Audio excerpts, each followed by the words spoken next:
acknowledging the fact that it is 2 months after the untimely death of our national legend and icon, the founding leader of the party, President Richard Morgan Tsvangirai.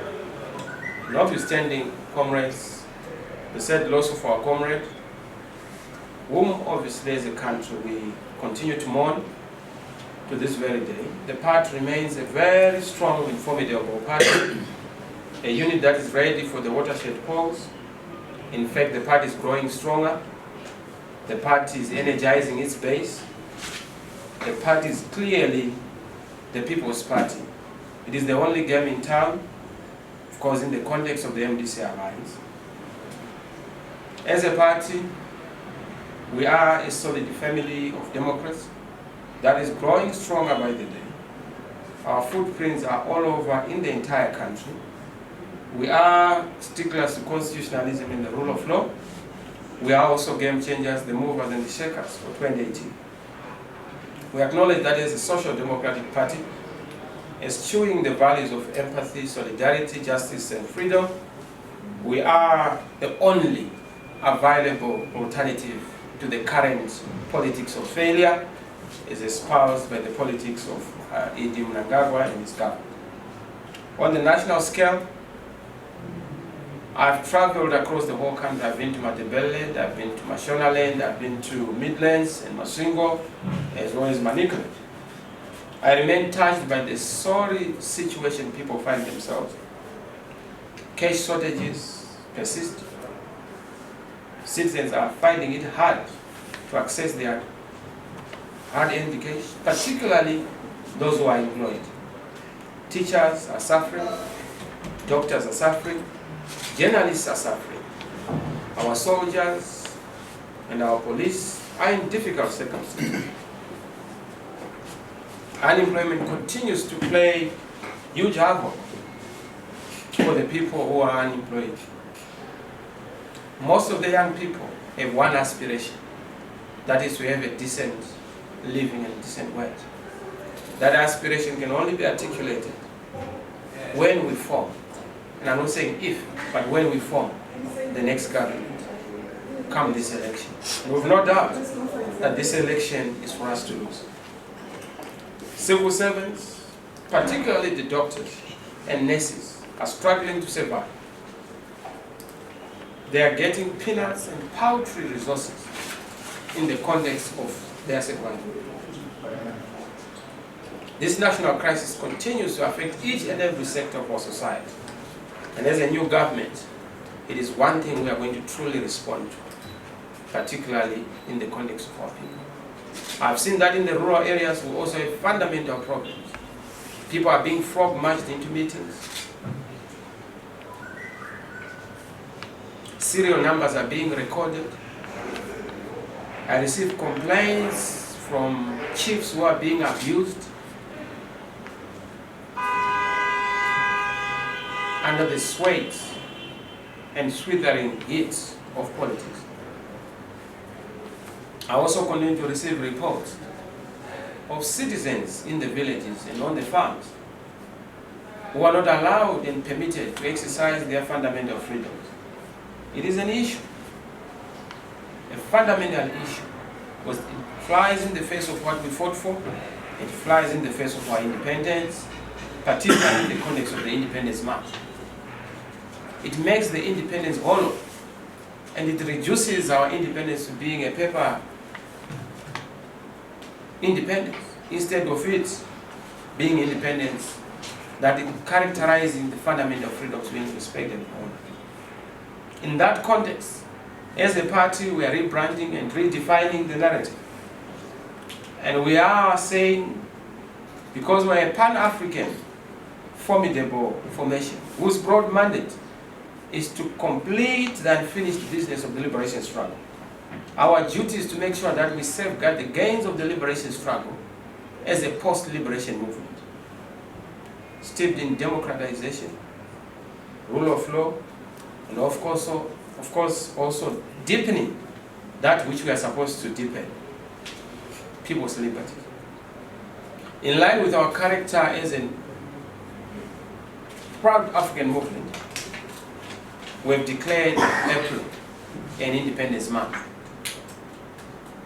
Quite from the traditional practice of having an Independence Day, we feel that we need a month of festivities, activities, and programs that punctuate the veneration of our liberation struggle.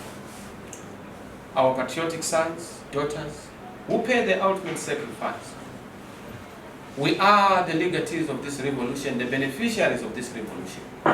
And we must make sure that this revolution is safeguarded. We feel that the revolution has been changed halfway, it has been hijacked, and it has been betrayed in some circumstances by those who have forgotten what we fought for, because they learned nothing and forgot nothing about the Rhodesian regime. Because April is going to be a very important month, an Independence Month, even in a new dispensation.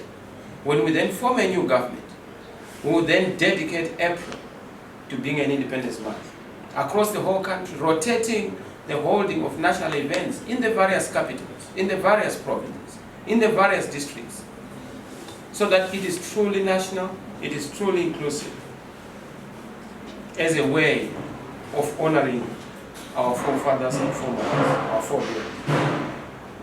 But we also insist that even as we're going to participate in the Independence Day celebration, our participation is predicated on an inclusive program that should not be dominated by any single party, but that is inclusive in programming, in activities, in invitations, and also in all the activities that are around it. As I've already said, this whole month we are going to be dedicating various days and activities. We are going to have series, lecture series around the liberation struggle and independence.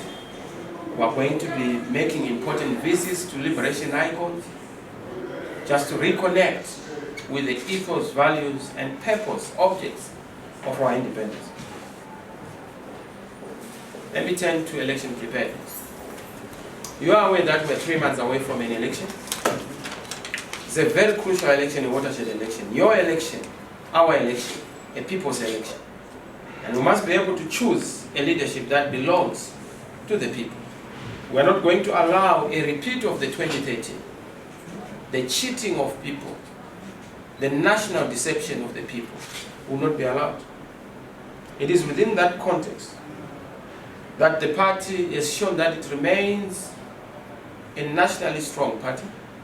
We have so far received CVs from various aspiring candidates, a total of over 4,000 candidates who are willing to participate and represent the party at both parliamentary and local government level.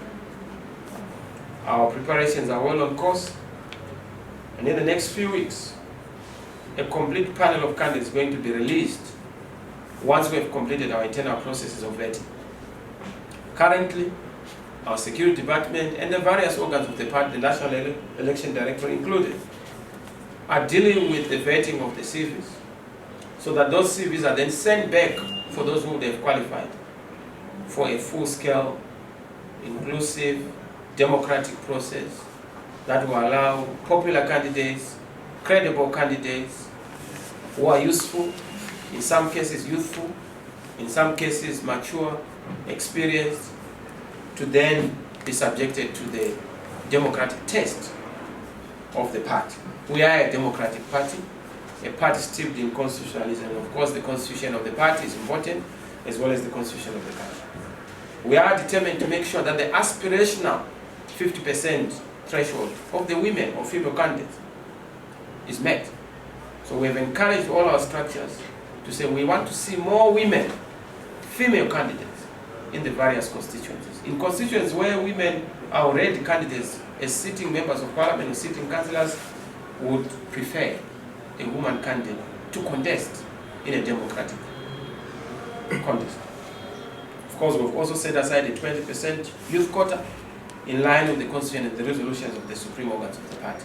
So you're going to see more young people playing their role. And we are very happy that even ZANU-PF are beginning to also cooperate in terms of understanding that we need an inclusive process. Both the experienced and the young candidates have to be given a chance as Zimbabweans. Let me turn to the issue of electoral reforms. As you are aware, last month we launched our plan and environment for a credible election peace document, which are the 10 key peace demands. In this, we address what we call fundamental and important electoral reforms that are supposed to be put in place. It is a traverse of justice, ladies and gentlemen, that 3 months away from the campaigning of full-scale election, we do not have a fully defined timetable to an election. The election date is not known to the nation. It is only known to Mr. Mnangagwa and a few of his friends. That is against the holding of a free and fair election. In normal jurisdictions, people should know by now that an election is going to be held on such and such a day. But that is not the case. And that attests to the fundamental problem we have in the context of these elections. Ladies and gentlemen, let me indicate to you that in our 10 demands, the first demand that we are insisting on is the independence of the Zimbabwe Electoral Commission, including the independence in the professional people who should save the Zimbabwe Electoral Commission. By ZEC's own admission, you know that there was a confirmation by ZEC that almost 15% of people in ZEC at the secretariat level are actually from the military, either retired or saved. That has to be investigated.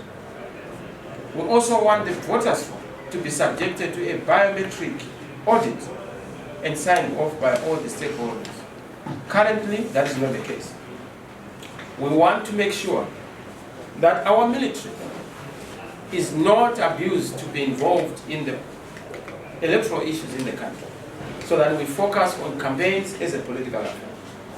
The issue of the diaspora vote is also important. We also are interested, particularly in this very important issue, the issue of the printing of ballot papers. We are not going to accept an election where the printing of ballot papers is done as a secret affair or as a unitary or solitary affair by the incumbent. That will not be, and that will not be accepted.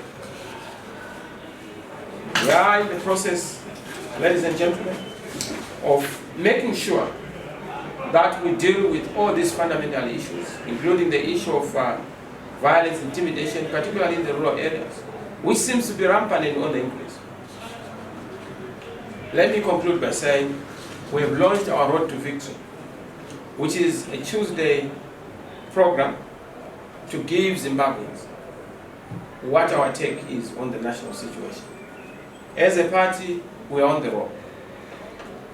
This weekend, we are in Ulawe at the White City Stadium, continue our campaigns, and after the White City Stadium, we are going full throttle, countrywide, door to door, street by street, farm by farm, speaking to people, convincing Zimbabweans, providing a shelter to everyone, including the G40, and those who are homeless. We are a good home for all those who have been deprived of their shelter, because we are a people's party and we are a part of excellence. Like I said, we have rebranded, we have revamped this movement, and we will continue to do so. So in the next few weeks, we are going to be launching our policy program, which is the New Zimbabwe Plan, or the New Zimbabwe Blueprint, in the context of the Alliance, together with our Alliance partners. We've done it before, and we will do it again. Zimbabweans should not doubt the MDC. The MDC of today is the MDC bigger than the MDC of 99. The MDC better than the MDC of 99. We have the capacity to govern. You are aware of our competence in the inclusive government. We showed what we are made of.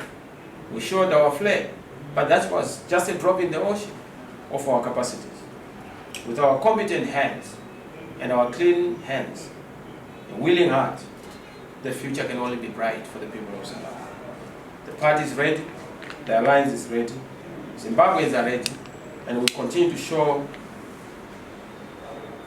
that Zimbabweans are indeed ready by the attendance you have at various levels. But not only that, even our own mechanisms, which is ward-based in the various local structures, our branches, of all the 16,000 branches we have across the whole country, the party is in full life and dynamic.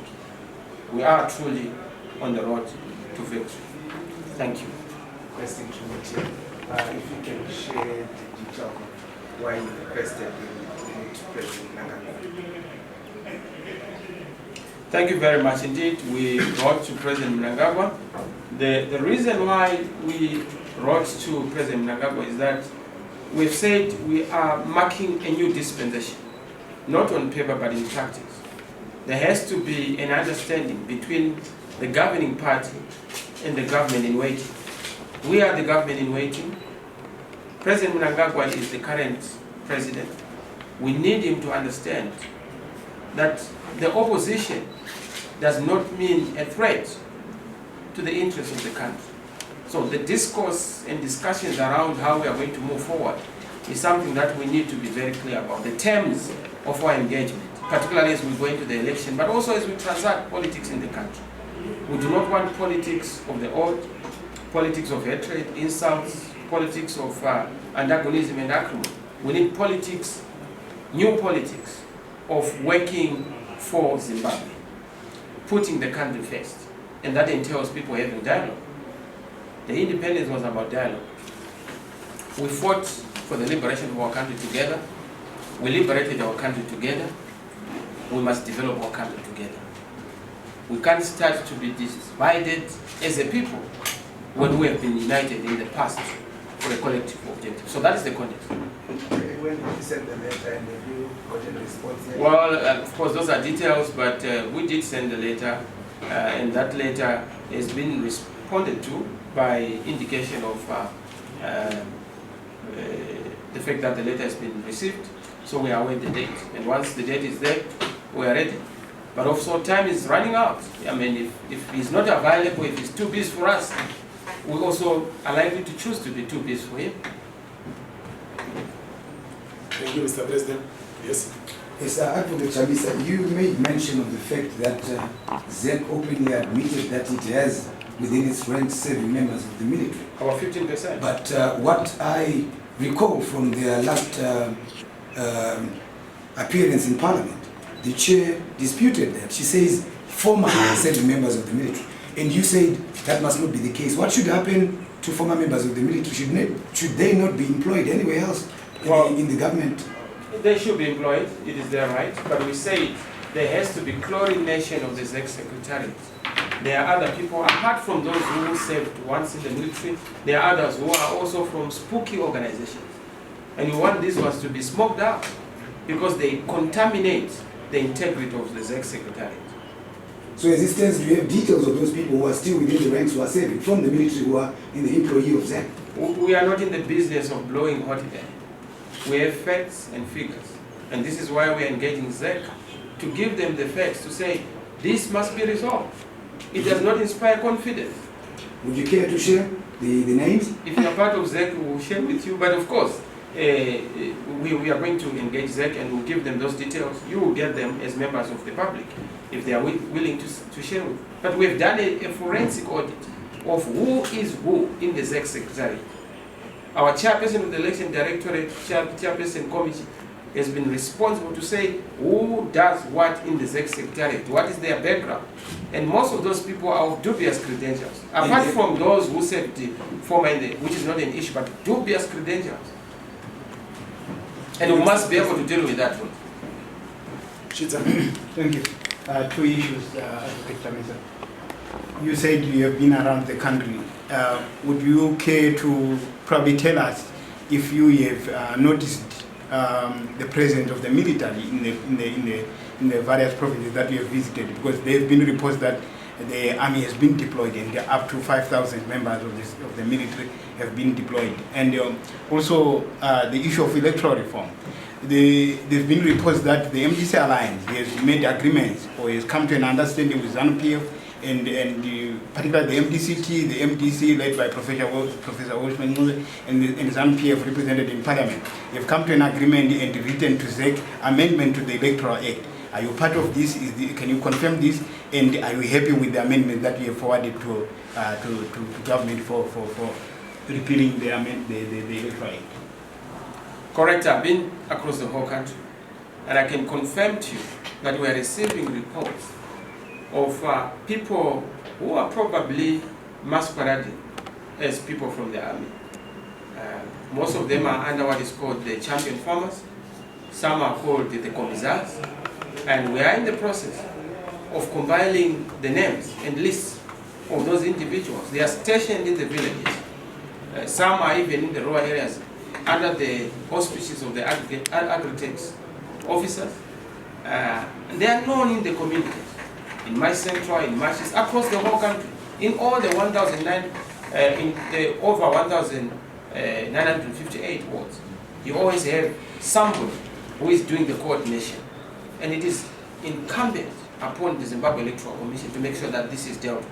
So yes, this is the people who are reporting that they are called boys on leave. And we want to know why they are in the villages, because they are now coordinating serial numbers. They are coordinating and marshalling traditional leaders and crowheads into that process of collecting people's serial numbers, which is in effect a constitutional violation. You can't ask for any of the information that has to do with the electoral voter. It has to be secret because it belongs to an individual. So it's a big issue, and we've taken it as one of our key 10 demands that we want to be dealt with. What is surprising is that President Mnangagwa has not said anything about the abuse of people in the villages. He is aware of it. We've brought it to his attention, but he has not responded to it. And this is what worries us, that a whole president is aware of the violations that are taking place. He's a lawyer himself, but he has not uttered a word. The only thing he has told us is that Zimbabwe is open for business. But why does he not have an open government? Why should the government be open for business when it is not open in terms of political accountability, leadership accountability across the whole country? So you must also be aware that these same people who are across the whole country are telling people that we are going to repeat what we did in 2008. And people know what happened in 2008. Not only that, they are also saying that if Chamisa wins, all of you are going to be expelled. Traditional leaders, headmen, they are being victimized. And you must know that because it's a polling station-based voting, it's now polling station-based intimidation. It's now localized intimidation. And that's why it is a problem. And we're getting these reports from our people, including those in ZANU-PF, who are saying this is not fair play. Let people campaign freely. Because they are also not free to even campaign, because they are all being forced and coerced into certain things. So I hope I've answered you on that one. The issue of the reforms, yes, we have a tripartite within the context of the parties that are represented in Parliament. We've engaged the minister, but surprisingly, when we engaged the Minister of Justice on the fundamental reforms, Ziambi said the issue of the ballots printing is a security issue, which confirms our anxieties. All the reforms we have said are supposed to be put in place, they have not taken them on board in terms of the alignment of the laws in Parliament. And it's a big issue we are taking. They have not adopted what we have recommended. And these guys are stubborn. But they're stubborn because they want to go back to their old ways of electoral skullduggery and cheating in the elections. Because that's the only route and avenue that they count on. They do not believe in the people. That's why they want to manipulate their will. Thank you. Yes, next question. Yes. Thank you. You said the MDC is rebranded. Does it mean that you're in the T from the MDCT? Are you going to change the name considering the fact that Atuku is also fighting for the same ground? What is the way forward actually? And also when you say you've rebranded, in what context? Thank you very much. Atuku is not an MDCT member. She is a former MDC member. She is an ex-MDCT member. That she masquerades as MDCT is none of our business. In fact, we are dealing with that because she should stop masquerading as MDCT.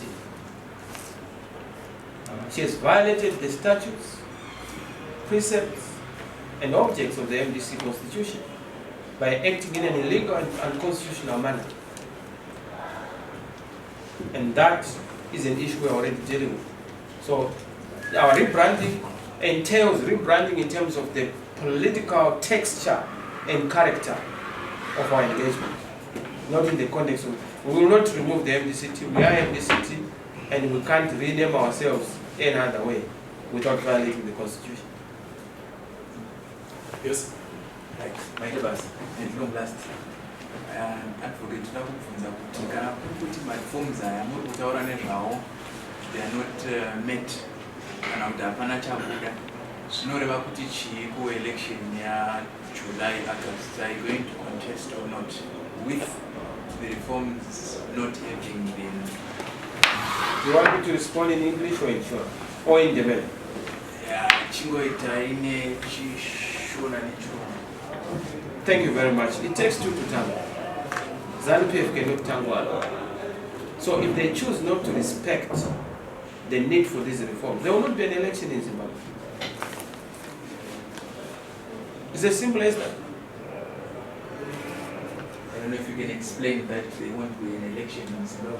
Do you want me to explain further than telling you that there will not be an election? Yes, that's We what will not accept a drama of an election, a movie of an election. We want a real election. Election that takes all Zimbabweans' confidence. It is not for ZANU-PF to define what an election is. It is for all of us as Zimbabweans. Like I told you, we fought for this country together and we'll defend this country together. We will not allow one party to abuse people over and over again under our watch, because we are the people of Zimbabwe. This is not a partisan affair, it belongs to all of us. So make no mistake about it. I've always said we are prepared to surrender ourselves before we surrender the people's will and the gains of the liberation struggle, which is one man, one vote, and the sovereign will of the people to define who their leader is. Maybe more to that advocate, but what do you mean by they want to be in election? Do you want me to explain to you any further than that?